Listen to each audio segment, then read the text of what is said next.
एकादश स्कंद द्वितीय अध्याय श्री शुक उवाच शुण परीक्ष मन स्थिरे अद्भुत द्वारका नगरे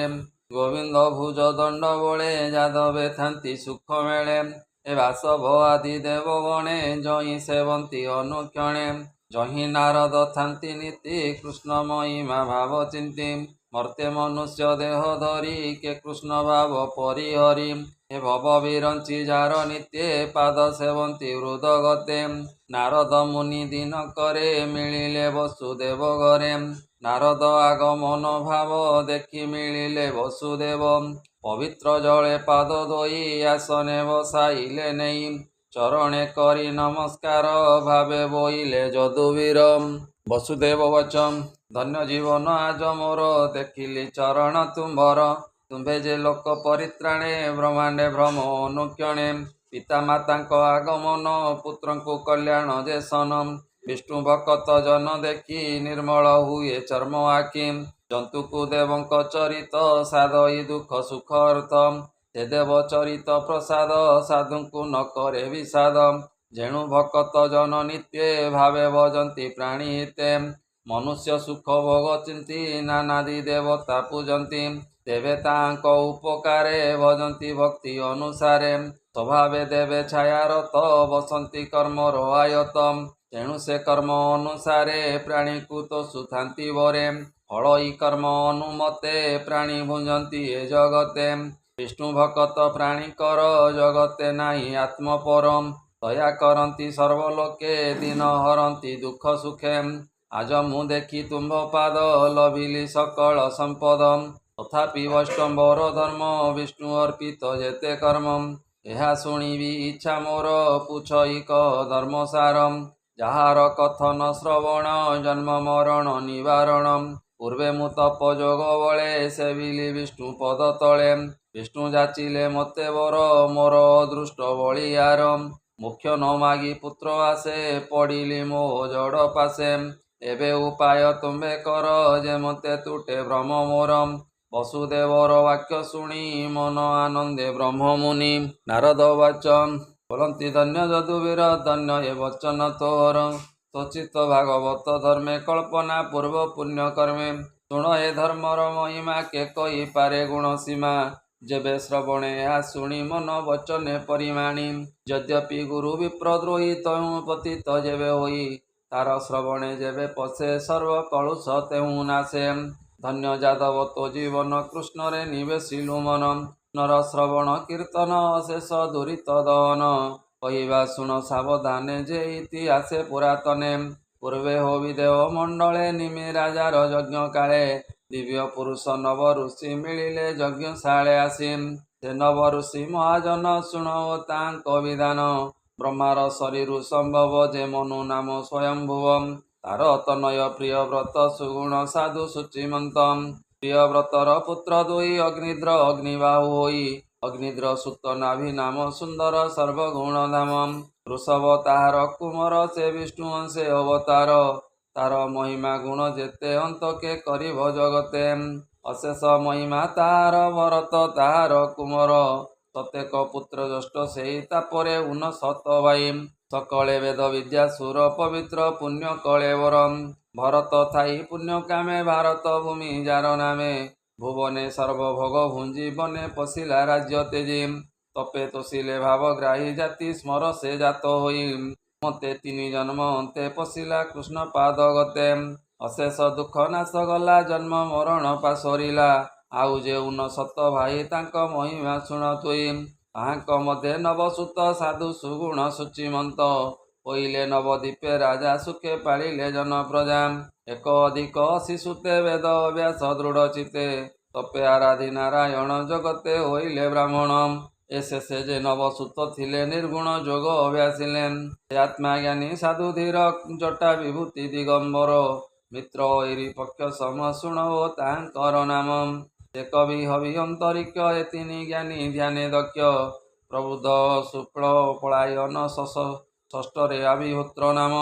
द्रविड़ चमस ए दुई कर भाजन नव भाई ताहांक मन कृष्ण दे कपटे थांती एक स्नेह देखती सर्वजीव देह एक गोविंद वीर्ण नुहे ହୋଇଣ ବ୍ୟାହତ ଗତି ଏମନ୍ତେ ନବ ବିପ୍ରେଥାନ୍ତି ଇନ୍ଦ ଗଧର୍ବ ସୁର ମେଳେ ଯକ୍ଷ ରାକ୍ଷସ ରସା ତଳେ ଏ ଆଦି ନାନା ଦେଶ ପୁରେ ଭ୍ରମନ୍ତି ନବ ସୋଦରେ ଶିବ ସୁର ବିଲୋକେ ଥାନ୍ତି ବ୍ରାହ୍ମଣ ଭୁବନେ ପଶନ୍ତି ଯଜ୍ଞଶାଳାକୁ ଆଗମନ କରନ୍ତି ନବ ମୁନିଗଣ ସମ୍ଭ୍ରମେ ତେଜିଣ ଆସନ ଉଭା ହୋଇଲେ ଯଜମାନ ଦେଖିଲା ଦିବ୍ୟ ତେଜମୟ ରବି ଶଶାଙ୍କ ସମନ୍ୱୟ ଅଗ୍ନି ଯେ କୁଣ୍ଡ ମଧ୍ୟ ଥିଲା ବିପ୍ରଙ୍କ ସଙ୍ଗତେ ଉଠିଲା ଆନନ୍ଦ ମନେ ନୃପବର ପଡ଼ିଲା ମୁନିକ ପୟର ପ୍ରଣାମ କରି ତାଙ୍କ ପାଦେ ଆସନେ ବସାଇ ଆନନ୍ଦେ ନିମିରୁ ବାଚ ଏକର ଯୁଗଳ ଶିରେ ଦେଇ ବୋଲନ୍ତି ନିସ୍ତରିଲି ମୁଇଁ ତୁମ୍ଭ ଚରଣ ଯୁଗ ଦେଖି ନିର୍ମଳ କଲିବେ ନିଆଖି ଭେଜେ ନବ ବିପ୍ରବର ନିଶ୍ଚୟ କୃଷ୍ଣଙ୍କ ଅନୁଚର ସଂସାର ତୁମ୍ଭର ଭ୍ରମଣ ଅଶେଷ ଜନ ପରିତ୍ରାଣ ଏ ଯେ ମନୁଷ୍ୟ କଳେ ବର ଦୁର୍ଲଭ କ୍ଷଣିକ ଭଙ୍ଗୁର ତଥାପି ମନୁଷ୍ୟ ଶରୀରେ ଯେ ଭଜେ ଗୋବିନ୍ଦ ପୟରେ ତାହାଙ୍କୁ ଭଜନ୍ତି ଯେ ପ୍ରାଣୀ ତରନ୍ତି ଭବ ତରଙ୍ଗିଣୀ କ୍ଷଣେ ନିମିଷେ ଲେଭଲେ ସେ ଯେବେ ସେ ସାଧୁ ଜନ ପାଶେ ତେ ଚିନ୍ତଇ ବିଷ୍ଣୁ ଭାବ ତାହାକୁ ବୋଲି ନିଧି ଲାଭ ସେ ଲାଭ ତୁମ୍ଭରି ବଚନ ମୁଁ ଯେବେ ଶୁଣିଲି ତାରାଜନ ଯେ ଧର୍ମ ଆଚରିଲେ ପ୍ରାଣୀ ନିଶ୍ଚୟ ଲଭନ୍ତି ଚକ୍ରପାଣି ସେ ହରି ତାଙ୍କ ବସେ ଥାଇ ଏ ମାୟା ତାଙ୍କୁ ନ ଲାଗଇ ଏମନ୍ତେ ନିମି ବାକ୍ୟ ଶୁଣି ବୋଲନ୍ତି ନବ ମହାମୁନି ଶୁଣ ହୋ ରାଜା ଏକ ଚିତ୍ତେ ଯାହା କହିବୁ ଭାବଗତେ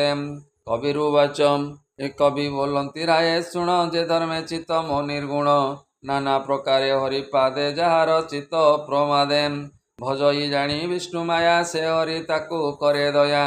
ବିଷ୍ଣୁର ଭୟ ଚରଣ ମଙ୍ଗଳ କୁଶଳ କଲ୍ୟାଣ ଅଶେଷ ଦୁଃଖ ନାଶ କରେ ନିତ୍ୟ ଯେ ବିଷ୍ଣୁ ନାମ ଧରେ ଦେହ ସମ୍ପଦ ଦ୍ୱାରା ସୁତ ଏଣେ ମୋହିତ ଯାର ଚିତ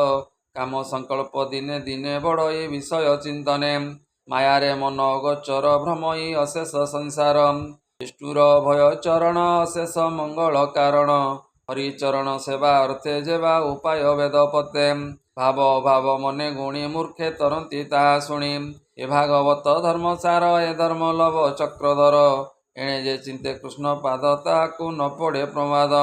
ହୃଦେ ଗୋବିନ୍ଦ ପାଦ ଧ୍ୟାଇ ନୟନ ବୁଝି ବେଗେ ଧାଇଁ ପଥ ନ ଜାଣି ଯେବେ ହୁଡ଼େ ସେ ପ୍ରାଣୀ କେବେ ନ ପଡ଼େ ବେଦ ବଚନ ଧର୍ମ ଶାସ୍ତ୍ର ହେବେନି ବିପ୍ରଙ୍କର ନେତ୍ର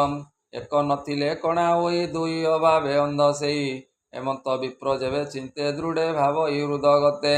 ତାହାର ମଙ୍ଗଳ ନାହିଁ ସକଳ ପାପୁ ସେ ତରଇ ଏ ଧର୍ମ ଭାଗବତ ମତ ଈଶ୍ୱର ବଚନ ନିର୍ମିତ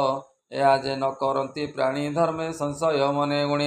ମନ ବଚନ ଦେହେ ଚିନ୍ତି ସେ ଅନ୍ୟ ଧର୍ମ ଆଚରନ୍ତି ଜୀବର ସ୍ୱଧର୍ମ ଏ ଭାବ ହରିଚରଣେ ସମର୍ପିବ ଏଣେ ସକଳ ଜ୍ଞାନ ପାଇ ଅଜ୍ଞାନ ତମ କ୍ଷୟ ଯାଇ ଶୁଣ ବିଦେହମୟୀ ପତି ଯେ ହରି ଭାବ ନ ଜାଣନ୍ତି ନାନା ପ୍ରକାରେ ତପ କରେ ସେ ପ୍ରାଣୀ ସଂସାରୁ ନତରେ ହରି ବିମୁଖ ପ୍ରାଣୀ ଯେତେ ସେ ଥାନ୍ତି ପଶୁଙ୍କ ସଙ୍ଗତେ ଏ ତାହାଙ୍କୁ ମୋହେ ବିଷ୍ଣୁ ମାୟା ବିଷୟା ରସେ ବଢ଼େ ସ୍ନେହା ଦେହକୁ ସ୍ତୁତି ପ୍ରାୟ ମଣି ବୈରୀ ମିତ୍ର ନ ପ୍ରମାଣୀ ଭ୍ରମଇ ଶୋକ ମୋହ ପଥେ ଅଜ୍ଞାନ ଭ୍ରମ ବୁଦ୍ଧିଗ୍ରସ୍ତେ ତେଣୁ ସଂସାର ମୋହେ ପଡ଼ି ଦୁଃଖ ସଙ୍କଟେ ଥାନ୍ତି ଜଡ଼ି ଯାର ମାୟାର ଏତେ ଗତି ଏ ଭାବ ବୁଧ ଜନେ ଚିନ୍ତି କୃଷ୍ଣ ଭଜନ୍ତି ଏକ ମନେ ନିର୍ମଳ ଧର୍ମ ଆତ୍ମଜ୍ଞାନେ ମନେ ଭାବନ୍ତି ଜ୍ଞାନ ଲାଭେ ଯେସନେ ଗୁରୁ ଶିଷ୍ୟ ଭାବେ ଜୀବ ଅଜ୍ଞାନ ଭାବ ଦେଖ ଦୁଃଖକୁ ମଣେ ମହାସୁଖ ଯେସନେ ସ୍ୱପ୍ନ ମନୋରଥେ ଭ୍ରମଇ ନିଦ୍ରାର ଆୟତେ ମଣଇ ସତ୍ୟ ପ୍ରାୟ ତାହା ନିଦ୍ରା ବୋଧନେ ସର୍ବମାୟା ଏ ମନ କୃଷ୍ଣ ପାଦେ ଦେଲେ ଏ ମାୟା ନ ଲାଗଇ ବଲେ ଦୁର୍ଗମ ପଥ ଏ ଭଜନ ଭये ଭାଜିଲେ ଯୋଗୀ ଜନ ଏବେ କହିବା ଶୁଣ ରାୟ ଯେ ହରି ଭଜନ ଉପାୟ କୃଷ୍ଣର ଜନ୍ମ କର୍ମ ଯେତେ ନାନା ଚରିତ ଏ ଜଗତେ ଶ୍ରବଣେ ସ୍ମରଣେ ମଙ୍ଗଳ ତାହାର ଭୁବନ ମଣ୍ଡଳ ସେ ନାମ ଭାବେ ଚିତ୍ତ ଜଡ଼ି ହୃଦରୁ ଲାଜ ଭୟ ଛାଡ଼ି ସେ ଡାକିବ ନାମ ଗୁଣ ଶୁଭିବ ସକଳ ଶ୍ରବଣ ଆନନ୍ଦେ ତୋଳିବେନି କର କଣ୍ଠ ଗର୍ଜନ ଉଚ୍ଚୈଶ୍ୱର ଉନ୍ମୁକ୍ତ ପ୍ରାୟ ନୃତ୍ୟ କରେ ଲୋକ ବ୍ୟବହାର ପରିହରେ ଜଗତ ସମୀରଣ ଜ୍ୟୋତି ଯେ ଅବା ସଲିଳ ଧରିତ୍ରୀ ନଦୀ ସରିତ ତରୁଗଣ ପର୍ବତ ସ୍ଥାବର ଜଙ୍ଗମ ଏସବୁ କୃଷ୍ଣଙ୍କ ଶରୀର ଜନ୍ତୁଙ୍କ ବାହ୍ୟ ଅଭ୍ୟନ୍ତର ନିଶ୍ଚୟ ଜାଣି ଦୃଢ଼ ଚିତ୍ତେ ପ୍ରଣାମ କରୁଥିବ ନିତ୍ୟେ ଅମୃତ ବିନୟ ବଚନ କହି ତୋଷିବ ପ୍ରାଣୀ ମନ ଏଭାବେ ଲଭେ କୃଷ୍ଣ ପାଦ ହରଇ ବିଷୟ ବିଷାଦ ଏଭାବେ ପୂର୍ବ ତପ ଫଳେ ଜନ୍ମଇ ଭାରତ ମଣ୍ଡଳେ ନିର୍ମଳ ଜ୍ଞାନ ଭାବ ଯେତେ ଯେବେ ଚିନ୍ତଇ ହୃଦଗତେ ଦୁର୍ଲଭ କର୍ମ ଏ ବଚନ ଯେ କରେ ଶ୍ରବଣ କୀର୍ତ୍ତନ ଅନେକ ଜନ୍ମେ ଏହା ସାଦି ନିଗମ ବାକ୍ୟ ଏ ପ୍ରସିଦ୍ଧି ଶୁଣ ହେ ରାଜା ମନ ଦେଇ ଉତ୍ତମ ଶିଷ୍ୟ ଏହା କହି ଭକତି ଯୋଗ ପ୍ରାଣୀ କର ଶ୍ରବଣ କୀର୍ତ୍ତନ ଗୋଚରମ୍ ଏଣେ ହୋ ତତ୍ତ୍ୱ ଜ୍ଞାନ ସ୍ମରେ ବିଷୟ ରସ ନ ସୁମରେ ବଢ଼ଇ ଦିନେ ଦିନେ ଜ୍ଞାନ ଜନ୍ତୁଙ୍କ ଭୋଜନ ଯେସନ ଅର୍ଣ୍ଣ ଭୋଜନେ ପ୍ରତିଗ୍ରାସ କ୍ଷୁଧା ପିପାସା ହୁଏ ନାଶ ସନ୍ତୋଷେ ତୁଷ୍ଟି ପୁଷ୍ଟି ଲଭେ ନିଦ୍ରା ଆନନ୍ଦ ସୁଖ ଲାଭେ ନ ଭୋଜନ ହିଁ ମତେ ଜ୍ଞାନୀ ସାଧନ୍ତି ଏ ଜଗତେ ଜନ୍ମ ହିଁ ବିଷୟ ବୈରାଗ୍ୟ ମାୟା ଜଡ଼ିତ ସୁଖ ତ୍ୟାଗ